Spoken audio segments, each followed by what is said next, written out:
Good afternoon, board members. My name is Aiden. I'm representing the board of Delta Signal along with my other representatives, Shive, Jun and Varun. I'll give an overview of Delta Signal's history and current situation. As you can see, Delta Signal started in Ohio as an automotive electrical supply company in 1992. The founder and former CEO, Lewis Weber, used a broad stroke strategy leading to over diversification. What we mean by this is that he tried to please all of his customer base, and that caused confusion and complexity within the organisation, which the next slide will show has caused financial struggles. The company is lacking a product specialisation, as will be seen as well. Their product line is it keeps increasing as due to trying to please all their customers. The dwindling stock, as shown here, is of the greatest concern to us. As you can see, in 2008, the stock was 1 billion, and in 2012, 960 million. Our strategies will look to resolve this and better their financial performance in the history. Furthermore, discussed by the board through the investigation of both internal and external factors. Through such examination, Delta Signal has revised its strategic approach by following suit into the Asian market, but rather leveraging its resources and streamlining its product line. I'll now hand over to Shive to discuss the business system model. Resources include global facilities spread across 4 continents and comprise a total of 35 locations. Delta Signal market position was seen to be unclear, as they had barely any innovation and no clear competency. Some of their facilities were seen to be underutilized. However, new management decided to focus on a new direction, which is the luxury car OEM segment. Now to value chain. Recent expansion into Asia led to high customer intimacy, resulting in over 2,000 distinct products in over 100 production lines. This complexity in manufacturing blurred the value proposition, as they were targeting too many markets. In addition, it is seen in the case study that specific quality improvements were made by Delta Signal, example the Kazin method, which allowed them to reduce defects by 35%. However, further investment into quality improvements was not made, which resulted in a reduction in quality. Recent expansion into the Asian market have resulted in lower manufacturing costs. However, it has led to a decrease in quality standards due to the inability of non-OEM producers to produce to required value-added industry market standards.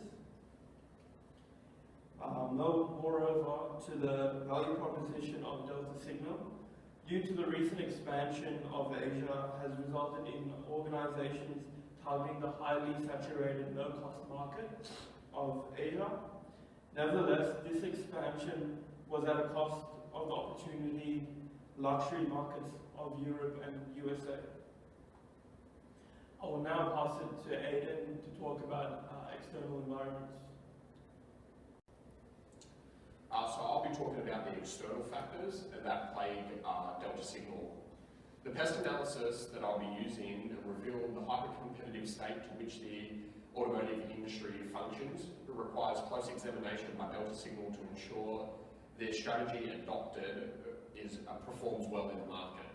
The pest analysis conducted shows numerous factors working for and against possible strategies and market integration. The political analysis revealed 2 key factors working against the entire automotive industry, which are taxes, legislations, and regulations. In particular, China's attempt to enact legislation for technology sharing, potentially diminishing any benefits of being situated in the market due to increased risk of replication of products. Moreover, stringent environment and safety regulations force increased pressures on Delta Signal to implement innovative new technology which takes in these key factors. High tax is another aspect which affects all of the automotive industry. In particular, we look at Australia's LCT, luxury car tax, which shields potential growth within the market as there's such a high cost for vehicles, unlike there is in the United States and the European markets. Analysis of the economic influences ascertains possible strategic choices in which could potentially benefit Delta Signal. The gaps in the luxury segment left by competitors due to their infiltration into the Asia market in the economy segment is a possibility for Delta Signal to go into and to have a good financial performance. Lastly, it can be determined that the social influences impact technology developments in the industry.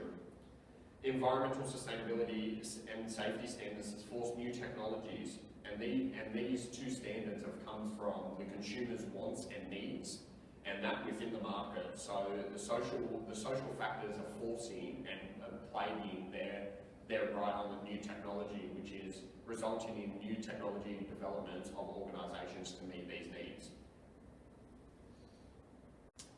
I'll now hand it over to Varun, and he'll be talking about the Porter's 5 forces on the industry. Right, so now we'll look at incumbent rivals. So the competitive environment has the prospect of becoming intense in the OEM industry. Delta Signal is targeting markets in which its upcoming rivals are investing into. Hence, Delta Signal will look to form strategic alliances to curb increased competition within that specific market.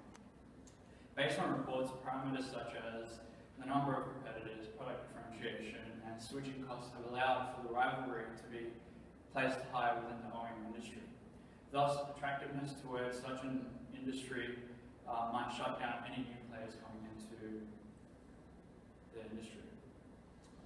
Moreover, as we look at the threat of new entrants, it is known that the automotive OEM industry is prone to such a phenomenon, which places pressure on Delta Signal.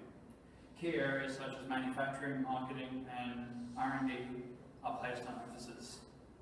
Delta Signal's strategy has given entry to the threat of new entrants, as recent expansion to Aiden has seen cost reductions in manufacturing and R&D, as can be seen in the financial history that Aiden showed previously. As we move along to the suppliers, the automotive industry mainly consists of automakers, parts, and suppliers of raw material, such as aluminium and steel. The agenda of suppliers in recent times have come to add technology and value to cars. Hence, it gives Delta Signal strategic reasoning to vertically integrate manufacturing and R&D in-house. This allows for differentiation and high switching costs. But on the other hand, buyers mainly come from OEM organisations. Thus, the aggregate sale of Delta Signal's products are derived from the OEM market. The key parameters that affect buyers in such an are such as economic activity, disposable income, and customer awareness. These all play effect on buyers. Moving on, this gives reason for Delta Signal to expand into Asia and close down in US and Europe as sales have been subdued there. Lastly, various substitutes threats can be seen for Delta Signal if they chase the Asian market, as nearly all their competitors are rushing there. Furthermore, due to China's sanction to share technology, it has given more threat in such a reason as it will create rather indistinct and similar products. Furthermore, opportunity costs are a key factor, as the lower cost options have given the chunk of market share to economic manufacturers such as Tata, Kia, and Cherry, as such consumers have high propensity. Now, I'll pass it over to Junayed, who will talk about the balance scorecard analysis. Hi, I'm Junayed, and today I'm going to talk to you about the balance scorecard and the initiatives that we selected as part of our new strategy. As you recall, Delta Signal started off with a cost-cutting strategy and expansion into the Asian markets. We decided to come in and cut these cost-cutting initiatives and introduce a new strategy which was focused on innovation in the luxury segment. As you can see, this is our mind map over here that outlines our strategies and the links in between them. I'm going to go into the strategies and tell you exactly where we spent our money and why. Starting off with the financials. First off, let's take a look at these sales. As you can see, the implementation of this new strategy has resulted in significant increases in sale. Unfortunately though, if you look towards the end, it does stagnate a little bit, and we will go into why this occurred later. Looking at the financial scorecards, our main goal was to increase our sales, as you can see, by OF9, and also maximise our dividends per share to keep our shareholders happy. We also wanted a good return on equity. So some basic financial ones there. Moving on to customer. Our customer initiatives was based around our innovation strategy. So as you can see, we wanted to be perceived as a valued partner for the luxury segment in OC9. We wanted to have a reputation for good technology and be valued as a luxury partner in the luxury segment. So it was all focused around our innovation strategy. Going into the internal processes and manufacturing and production, once again, our goal was to improve quality while sustaining and helping the innovation that was being brought forth into the organisation. As you can see, we wanted to produce highly effective new products. We also wanted to help the innovation skill process. We also wanted to leverage supply technology. We wanted to take the suppliers that were leveraging good technology, that were providing good innovative technology, and use those to our own benefit. Similarly, we wanted to license the third-party technologies. If any suppliers we found had good technologies or good products, we wanted to take them, license them for our own, and create our own products with it. And finally, we wanted to offer high-performance products because we were targeting the luxury market of Europe and in America. Finally, our most important set of metrics, which was the learning growth or R&D metrics. From the start, we chose very simple, basic, innovative strategies to help our firm grow and become more innovative and provide cutting-edge parts. So as you can see right up the top, we've got a department with, aligned R&D department with strategic initiatives. This one is very important because when you're trying to introduce a new strategic vision into a business, into any kind of organisation, you need all the departments to be aligned and focus on that one strategy, which is what we've attempted to do. We've also tried to anticipate luxury OEM product needs to figure out what our customers are asking for and cater to their needs. We want to have leading-edge R&D tools and leading workforce capabilities in R&D. I should just point out that even though we did have OL3 and OL13 in our budget, unfortunately, our budget didn't permit us to spend on these, and they were left unspent on. We are not clear if this has resulted in that stagnant sale that I mentioned earlier, but we will talk about this further in recommendations. Thank you.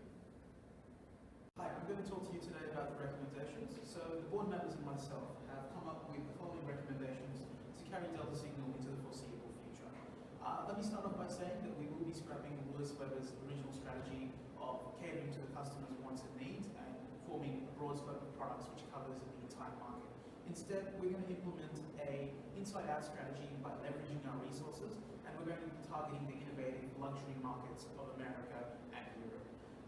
I should also mention that while we are targeting the innovative markets, a small part of our strategy also revolves around customer integration, in the sense that we will be listening to our customers and designing our products to meet the customer's needs, but in the niche luxury markets.